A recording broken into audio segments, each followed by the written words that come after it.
మనసు బాధగా ఉందమ్మా. బిడ్డా, ఎందుకు దిగులుగా ఉన్నావు? నేను నీ అమ్మను, ఆదిశక్తిని.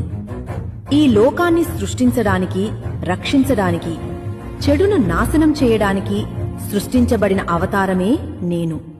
ధైర్యంలో శైలపుత్రిని, ఆత్మ నియంత్రణలో బ్రహ్మచారిని, యుద్ధధ్వనులతో రాక్షసులను సంహరించే చంద్రఘంటాదేవిని, సూర్యుడికే వెలుగునిచ్చే కుష్మాండని, సుబ్రహ్మణ్యుడిని కుమారుడిగా కనిపించిన స్కంధమాతని, రాక్షస మహిషాసురుడిని సంహరించిన కాత్యాయనిని, భగభగ వెలుగుతూ పుర్రెలను ధరించే భయంకరమైన రూపం, నిప్పులు కక్కే అగ్నిచూపులతో రాక్షసుల్నే కాదు, అంధకారం, మాయ, చెడు శక్తులు అన్నింటినీ నాశనం చేయగలిగే కాలరాత్రిని, పవిత్ర శాంతి రూపం కలిగిన మహాగౌరిని నేనే.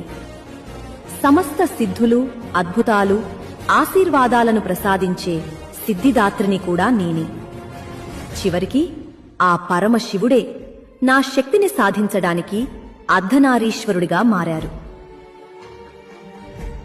నన్ను కాపాడమ్మా అని నీవు కన్నీరు పెట్టి శరణు కోరితే, నీలోని పాపం, భయం, దౌర్భాగ్యం, అడ్డంకులు మరియు శత్రువులని నీ నుంచి దూరం చేస్తాను. నీ అమ్మగా, దుర్గా మాతగా చెప్తున్నాను, నువ్వు నా బిడ్డవి. నిన్ను గెలిపించే బాధ్యత నాది.